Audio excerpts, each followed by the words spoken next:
నమస్కారం. ఈనాటి మన ఆసక్తికరమైన చారిత్రక విశ్లేషణకు స్వాగతం. ఒకసారి ఊహించుకోండి, సుమారు 250 సంవత్సరాల పాటు సాగిన ఒక మహా చారిత్రక టోర్నమెంటిది.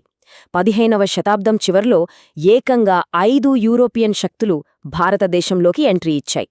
కాని ఇన్ని వందల సంవత్సరాల తర్వాత ఫైనల్గా ఒకే ఒక శక్తి విజేతగా నిలిచి ఏకంగా ఒక సామ్రాజ్యాన్నే స్థాపించింది.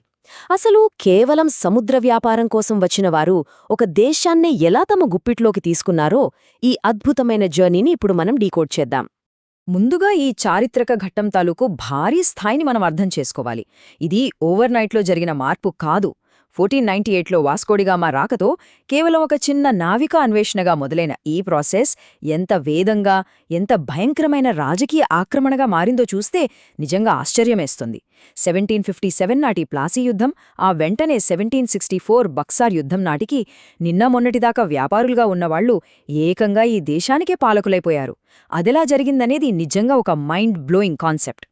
మరి ఈ ఎపిక్ స్టోరీలో మనం 5 ప్రధాన దశలను కవర్ చేయబోతున్నాం. ముందుగా పోర్చుగీసు వారి ఎంట్రీ, ఆ తర్వాత డచ్ మరియు డేనిష్ వ్యాపారుల పాత్ర, ఆ పక్కనే ఫ్రెంచ్ వారి ఆశయాలు, వీటన్నిటినీ మలుపు తిప్పిన కర్ణాటిక్ యుద్ధాలు, మరియు ఫైనల్గా బ్రిటిష్ వాళ్ల ఆధిపత్యం ఎలా ఫిక్స్ అయిందో ఫాస్ట్గా చూసేద్దాం. రైట్, ఇక మొదటి ఎపిసోడ్ అదేనండి, ద పోర్చుగీస్ వ్యాంగార్డ్. సముద్ర మార్గం గుండా మన దేశానికి చేరుకున్న మొట్టమొదటి యూరోపియన్లు వీళ్లే కదా. 1498లో కాలికట్లో వాస్కోడిగామా అడుగుపెట్టినప్పుడు స్థానిక రాజు జామొరిన్ ఎంతో ఆదరంగా ఘనస్వాగతం పలికాడు. పాపం ఆయనకు తెలీదు కదా, వీళ్లు కేవలం మిరియాలు కొనుక్కోవడానికి మాత్రమే రాలేదని. అవును, వాళ్ల ప్లాన్స్ చాలా పెద్దవి. అయితే ఈ ప్రారంభ పోర్చుగీస్ అధికారానికి అసలు పునాదులు వేసిన 2 వ్యక్తులున్నారు. వాళ్లను శాశ్వతంగా గుర్తుంచుకోవడానికి నా దగ్గర ఒక చిన్న చీట్ కోడుంది. అదే ఏఏ. ఈ చిన్న పదం గుర్తుంటే చాలు, ఆ 2 మాస్టర్ మైండ్స్ పేర్లు మీ మైండ్లో ప్రింట్ అయిపోతాయి. ఏఏ ఏంటో చూద్దామా. మొదటి ఏ అంటే ఫ్రాన్సిస్కో డి అల్మీడా. ఇతను 1505లో వచ్చిన మొదటి గవర్నర్. సముద్రం మీద మనదే కమాండింగ్ పొజిషన్ ఉండాలనే ఉద్దేశ్యంతో ఇతను తెచ్చిందే బ్లూ వాటర్ పాలసీ. ఇక రెండవ ఏ వచ్చేసి అల్బుకెర్క్. ఇతనే భారతదేశంలో పోర్చుగీస్ పవర్కి రియల్ ఫౌండర్ అని చెప్పాలి. ఎందుకంటే 1510లో ఇతను ఏకంగా గోవాను ఆక్రమించడం అప్పట్లో ఒక పెద్ద సంచలనం. ఇక వీళ్ళెక్కడెక్కడ సెటిలయ్యారో గుర్తుపెట్టుకోవడానికి GDDBH అనే ఫార్ములా వాడదాం. అంటే గోవా, డామన్, డయ్యూ, బసేన్ మరియు హుగ్లీ అన్నమాట.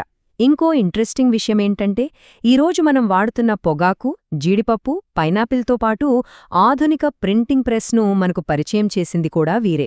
అంతా బాగానే ఉందిగదా అనుకునేలోపే మతపరమైన అసహనం, పాలనలో విపరీతమైన అవినీతి పెరిగిపోయి మెల్లిగా వాళ్ల సీన్ రివర్స్ అయిపోయింది. సరే, వాళ్ల సంగతి అలా ఉంచితే ఇప్పుడు గేమ్లోకి ఎంటర్ అయిన నెక్స్ట్ ప్లేయర్స్ గురించి మాట్లాడుకుందాం. అదే మన రెండవ విభాగం, డచ్ మరియు డేనిష్ వ్యాపారులు. 1602లో Dutch East India company start అవ్వగా ఆ వెంటనే 1616లో డేనిష్ వాళ్లు కూడా లైన్లోకొచ్చేశారు. వీళ్ల మెయిన్ సెంటర్స్ ఎక్కడో చూద్దామా. డచ్ వాళ్ల స్థావరాలకు మళ్లీ మనకు చిన్న ట్రిక్ ఉంది. అదే PNCM అంటే పులికాట్, నాగపట్నం, కొచ్చిన్ మరియు మచిలీపట్నం. ఇందులో పులికాట్ ఫస్ట్ వాళ్ల హెడ్ క్వార్టర్స్గా ఉండేది, తర్వాత దాన్ని నాగపట్నానికి మార్చారు. ఇక డేనిష్ వారి విషయానికొస్తే వాళ్లు చాలా సైలెంట్గా ట్రాంక్విబార్, సెరాంపూర్లలో వాళ్ల క్యాంపులు ఏర్పాటు చేసుకున్నారు. మరి వీళ్ళెందుకు రేస్లో నిలబడలేకపోయారనే డౌట్ మీకు రావచ్చు. దానికి రీజన్ ఏంటంటే డచ్ వాళ్ల ఫోకస్ అంతా ఇండోనేషియాలోని స్పైసెస్ మీదే ఎక్కువగా ఉండేది. దానికి తోడు 1759లో జరిగిన బేదరా యుద్ధంలో బ్రిటిష్ వాళ్ల చేతిలో వీళ్లకొక భారీ షాక్ తగిలింది. ఇక డేనిష్ వాళ్ల స్టైల్ వేరు. వాళ్లు ఈ యుద్ధాలు, గొడవలు మనకెందుకులే అనుకుని 1845 నాటికి వాళ్ల ప్రాపర్టీస్ అన్నీ బ్రిటిష్ వాళ్లకి అమ్మేసి చాలా కూల్గా ఎగ్జిట్ అయిపోయారు. ఇక్కడే అసలైన ట్విస్ట్, మన మూడవ విభాగం, ద ఫ్రెంచ్ అంబిషన్. ఎవరైతే బ్రిటిష్ వాళ్లకి చెమటలు పట్టించారో ఆ మోస్ట్ టఫెస్ట్ కాంపిటీటర్స్ వీళ్లే. జీన్ బాప్టిస్ట్ కోల్బర్ట్ మాస్టర్ ప్లాన్తో 1664లో ఫ్రెంచ్ ఈస్ట్ ఇండియా కంపెనీ పుట్టింది. వీళ్లు కేవలం 4 రాళ్లు వెనకేసుకుందామని రాలేదు, పక్కాగా ఇక్కడ మొత్తం కంట్రోల్ తమ చేతుల్లోకి తీసుకోవాలనే గట్టి పట్టుదలతో దిగారు. మరి ఫ్రెంచ్ వాళ్ల మెయిన్ బేస్ క్యాంపులు ఎక్కడో ఈజీగా మైండ్లో ఫిక్స్ చేసుకోవడానికి ఇక్కడో సూపర్ ట్రిక్ ఉంది. Please come meet kind youngsters. వినడానికి చాలా సింపుల్ ఇంగ్లీష్ సెంటెన్స్లా ఉంది కదూ, కానీ ఇందులో ఒక పెద్ద సీక్రెట్ ఉంది. ఆ సీక్రెట్ ఏంటంటే, ఈ వాక్యాన్ని డీకోడ్ చేస్తే ఫ్రెంచ్ స్థావరాలన్నీ వరుసగా బయటపడతాయి. పి అంటే పాండిచ్చేరి, సి అంటే చందర్నాగోర్, ఎం మాహే, కే కారేకల్ మరియు వై అంటే యానాం. అద్భుతంగా ఉంది కదా. కరెక్ట్గా ఇదే టైంలో ఫ్రెంచ్ గవర్నర్ డ్యూప్లే గురించి మనం మాట్లాడుకోకపోతే ఈ కథే అసంపూర్ణం. ఎందుకంటే అసలు మన దేశంలో ఫ్రెంచ్ పొలిటికల్ పవర్ని ఎస్టాబ్లిష్ చెయ్యాలని ఒక పెద్ద కలగన్న అత్యంత పవర్ఫుల్ లీడర్ ఆయన విజన్ ఈ స్టోరీనే మార్చేసిందని చెప్పాలి. ఇక 4వ విభాగానికి వద్దాం. అవే కర్ణాటిక్ యుద్ధాలు. ఒక పక్క ఫ్రెంచ్ వాళ్ల ఆశయాలు, మరో పక్క బ్రిటిష్ వాళ్ల టార్గెట్స్. ఈ రెండూ ఢీకున్నప్పుడు ఒక రేంజ్లో ఫైట్ జరగడం గ్యారంటీ కదా. ఈ ఇద్దరు యూరోపియన్ జైంట్స్ మధ్య సౌత్ ఇండియాలో జరిగిన ఆ భీకర పోరాటాలనే మనం కర్ణాటిక్ యుద్ధాల అంటాం. ఇక్కడొక ఫన్నీ అండ్ క్రేజీ ఫ్యాక్ట్ ఏంటంటే, ఈ యుద్ధాలు జరగడానికి మెయిన్ రీజన్ మన ఇండియాలో వచ్చిన ప్రాబ్లమ్స్ కాదు. ఎక్కడో యూరోప్లో వాళ్ల సింహాసనాల కోసం గొడవలు జరిగితే ఇక్కడ వీళ్లు కత్తులు దూసుకున్నారు. ఏంటో వీళ్ల లాజిక్. ఒకసారి ఈ 3 కర్ణాటిక్ యుద్ధాలు ఎలా జరిగాయో క్విక్గా చూద్దాం.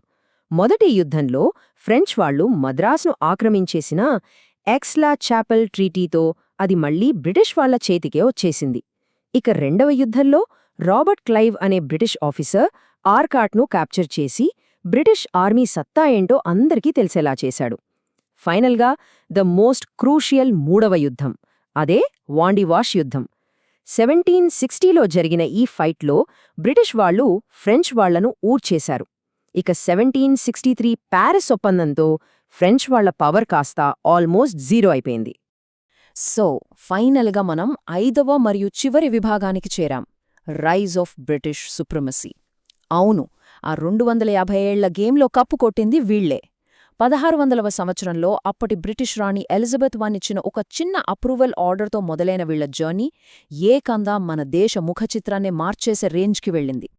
అసలు వీళ్ల ఎక్స్పాన్షన్ ఎంత స్ట్రాటజిక్గా జరిగిందంటే, ముందుగా 1612 స్వాలీ యుద్ధంలో పోర్చుగీస్ వాళ్లను చిత్తుగా ఓడించి మేం మామూలోళ్లం కాదు అని ప్రూవ్ చేసుకున్నారు. ఆ కాన్ఫిడెన్స్తోనే సూరత్లో తమ ఫస్ట్ ఫ్యాక్టరీని సెటప్ చేశారు. అక్కడతో ఆగుతారా? లేదు. 1615లో సర్ థామస్ రోను డైరెక్ట్గా మొఘల్ చక్రవర్తి జహాంగీర్ దర్బారుకే పంపించి చాలా స్మార్ట్గా వ్యాపార హక్కులను తమ జేబులో వేసుకున్నారు. ఈ బ్రిటిష్ కార్పొరేట్ ఎంపైర్కి ఒక 3 పిల్లర్స్ లాంటి స్ట్రాంగ్ హోల్డ్స్ ఉన్నాయి. అవేంటంటే మద్రాస్లో ఫోర్ట్ సెయింట్ జార్జ్, కలకత్తాలో ఫోర్ట్ విలియం.